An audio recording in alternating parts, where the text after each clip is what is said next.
To fit the master cone, use the same size and taper as the master apical file. For example, if cleaning and shaping terminated with file size 40, gutta percha cone size 40 should be attempted first. The ideal master cone should reach the full working length, have a proper taper, and a tug back or resistance to displacement when removing from the canal. That indicates that the master cone has a good seal with the canal walls. Working length should be verified after each step of fitting or adjusting the master cone. It is 25 millimeters for this tooth. Having an apical tight seal is absolutely critical for the success of root canal treatment.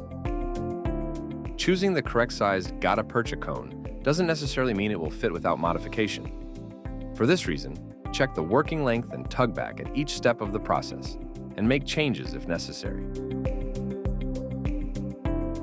This cone has a good tug back at 26 millimeters. Modify it by cutting 1 millimeter using a sharp pair of scissors.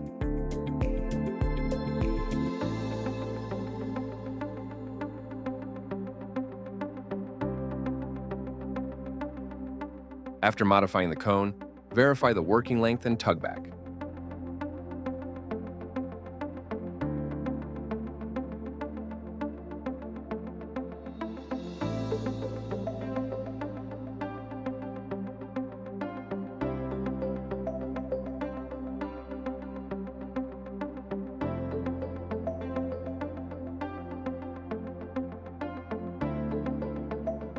In this scenario, the cone doesn't have a tug back or proper working length. Instead of scissors, a scalpel is used to measure and cut the gutta percha cone. Use whatever method you prefer.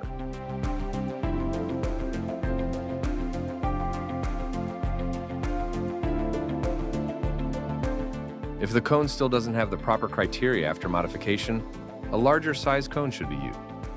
In this situation, gutta percha cone size 45 is used and modified to fit the canal.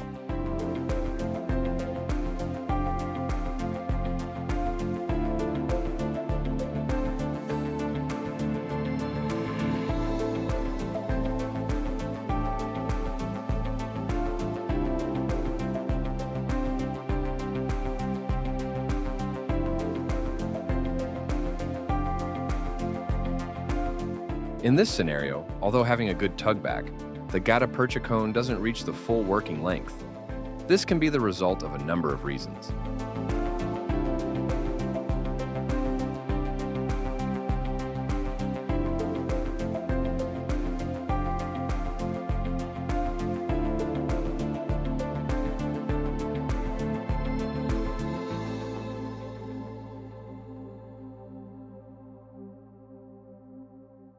Disinfection protocol should be done only after the cleaning, shaping, and fitting of the master cone are done.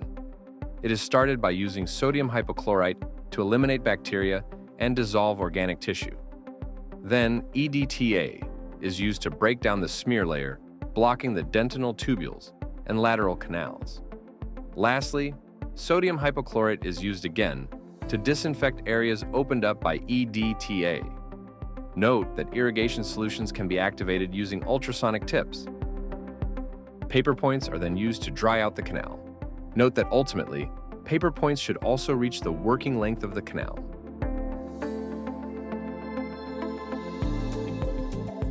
Repeat the process until the paper points come out dry and free from blood, pus, exudate, or irrigant solution.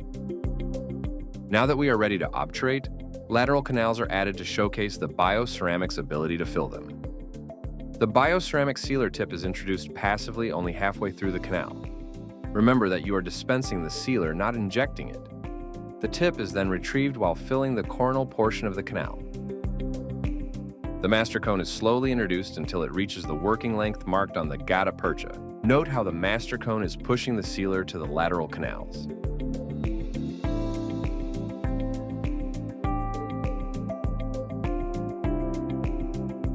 Then the excess material is seared off using the heating pen.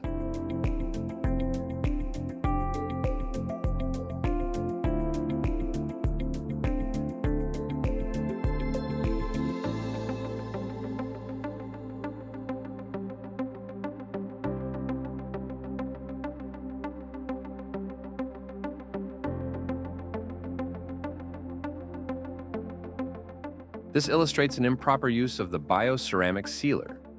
The tip is inserted too far apically into the canal, resulting in an excessive amount of material being applied, which causes extrusion of the sealer beyond the apex when inserting the master cone. The level of gutta percha should be at the orifice of the canal. Avoid having any material in the pulp chamber where the permanent restoration should be placed.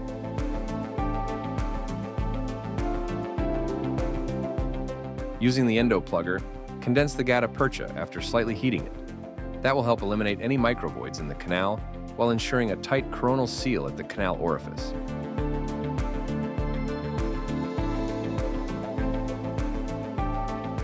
Using a sharp endo spoon excavator, remove any excess material from the pulp chamber. Be very careful not to displace the master cone in this step.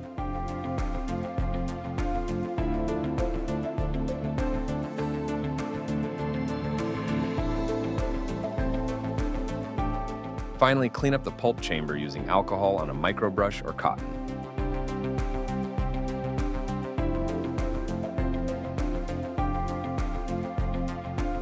This is how the pulp chamber should look after the process.